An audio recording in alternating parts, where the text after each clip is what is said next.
जब फोटोग्राफी में फ्लैश का उपयोग करने की बात आती है तो मैनुअल और टीटीएल फ्लैश दोनों के अपने फायदे और उपयोग के सही समय होते हैं।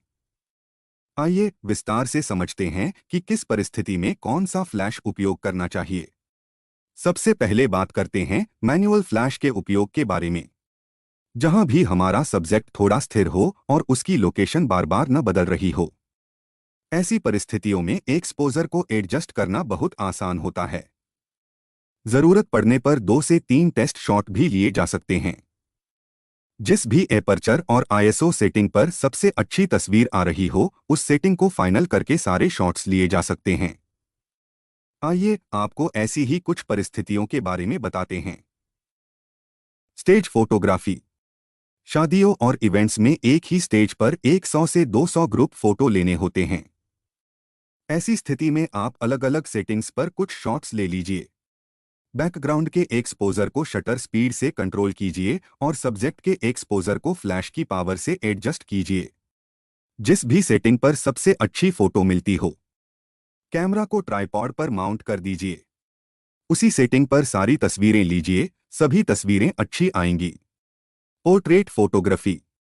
पोर्ट्रेट फोटोग्राफी में फ्लैश की सेटिंग्स बहुत महत्वपूर्ण होती हैं क्योंकि सब्जेक्ट के सभी इमोशंस और एक्सप्रेशंस फ्लैश की लाइट से ही बैलेंस करने होते हैं। कभी हमें फ्लैश को मुख्य लाइट सोर्स के रूप में उपयोग करना होता है तो कभी हम इसे फिल-इन लाइट के रूप में उपयोग करते हैं।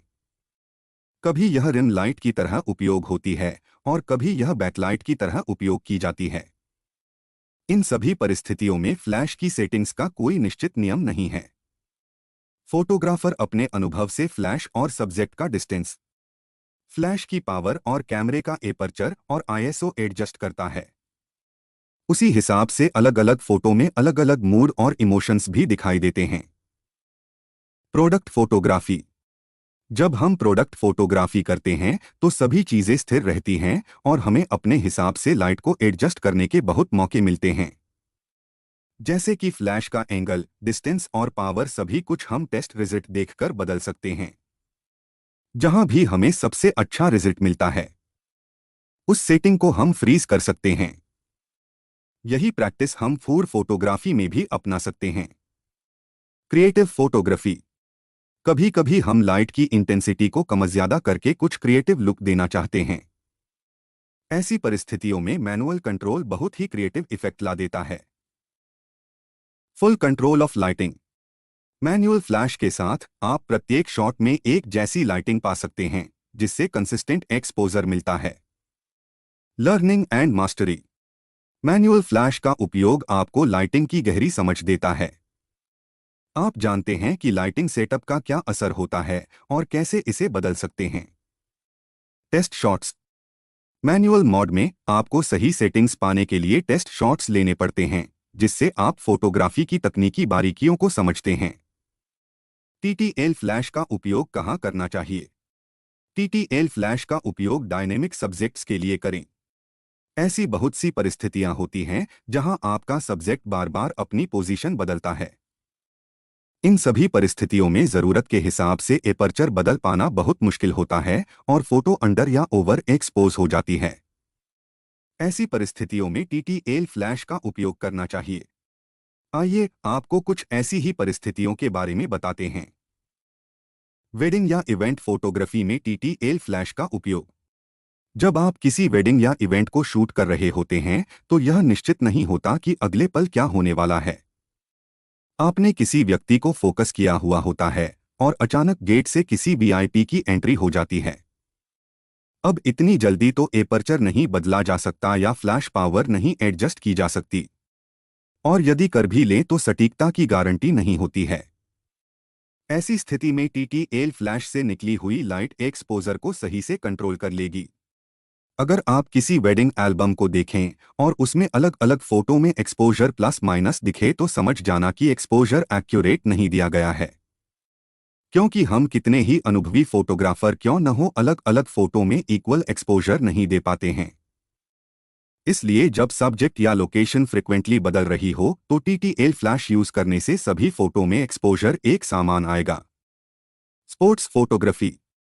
स्पोर्ट्स फोटोग्राफी में मूवमेंट को फ्रीज करने के लिए फ्लैश ऑन करने की जरूरत पड़ती है, लेकिन वहां भी सेटिंग्स फ्रीक्वेंटली बदलने का मौका नहीं मिलता है, खास तौर पे जब हम बर्स्ट मोड में शूट कर रहे होते हैं। ऐसी सिचुएशंस में भी TTL मोड में फ्लैश एक्यूरेट एक्सपोजर देती है। Quick and changing situations. Candid photography. Candid shots में आप किसी मूवमेंट को कैप्चर करना चाहते हैं। TTL फ्लैश की मदद से बिना सेटिंग्स बदले आप आसानी से शॉट ले सकते हैं। जर्नलिज्म। फील्ड में जहां समय कम हो और स्थितियां जल्दी बदलती हों, TTL फ्लैश आपके लिए बहुत मददगार होता है। High speed sync. कभी कभी आप दिन की तेज रोशनी में अपने मनचाहे एपर्चर का इस्तेमाल करने के लिए हाई सिंक शटर स्पीड का इस्तेमाल करते हैं। उस समय TTL फ्लैश आपको बिल्कुल सही एक्सपोजर प्रदान करती है। आपको बार बार एक्सपोजर की ट्रायल करने की जरूरत नहीं पड़ती। मैनुअल फ्लैश और TTL फ्लैश में से कौन सी फ्लैश बेहतर है? यह निर्णय लेना कि मैनुअल फ्लैश या TTL फ्लैश में से कौन सी बेहतर है बहुत मुश्किल हो सकता है। यह पूरी तरह से स्थिति और आवश्यकता पर निर्भर करता है। जैसे कि जब हम जल्दी में मैनुअल मोड में फोकस करते हैं, तो हम चाहे कितने भी अनुभवी क्यों ना हो, ऑटो फोकस के समान एक्यूरेसी नहीं ला पाते हैं। उसी तरह एक्सपोजर भी जितनी एक्यूरेसी से TTL फ्लैश निर्धारित कर लेता है, उतनी एक्यूरेसी से बिना 2 से 3 टेस्ट ट्रायल के हम नहीं कर पाते हैं। अब किसी शॉट में अपर्चर क्या देना है, ये कैसे डिसाइड करेंगे? विशेष रूप से एपर्चर 7.1 देना है या f8 देना है, मैन्युअल रूप से निर्धारित करना बहुत मुश्किल है। जबकि TTL फ्लैश से एक ही अपर्चर सेटिंग पर सभी सिचुएशन के अनुसार सूटेबल लाइट ऑटोमेटिकली मिल जाती है।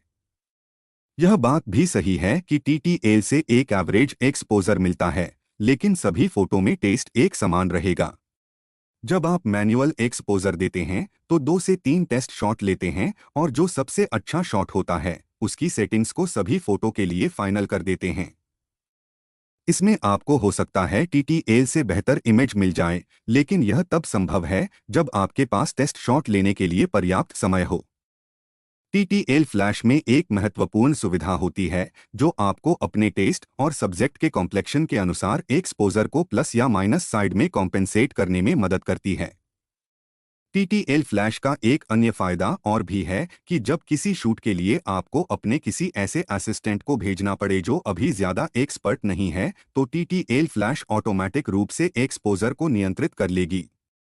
आपके असिस्टेंट को केवल फोकस और कॉम्पोजिशन पर ही ध्यान देना होगा। एक्सपोजर की वजह से कोई भी फोटो बिगड़ेगा नहीं। कंक्लूजन। अंत में मैं सभी फोटोग्राफर्स से यही कहना चाहूंगा कि आप अपने पास ऐसी फ्लैश रखें जिसमें पावर एडजस्टमेंट की सुविधा भी हो और TTL की भी। जहां जिस समय जैसी जरूरत हो, उस मोड और सेटिंग का इस्तेमाल करें। इससे आपकी फोटोग्राफी में फ्लेक्सिबिलिटी आएगी और आप हर स्थिति में बेहतरीन परिणाम प्राप्त कर सकेंगे। अगर आपको यह वीडियो पसंद आया हो तो इसे लाइक और शेयर करें। चैनल को सब्सक्राइब भी जरूर करें। जल्दी ही मिलते हैं एक नए वीडियो के साथ। नमस्ते। जय हिंद।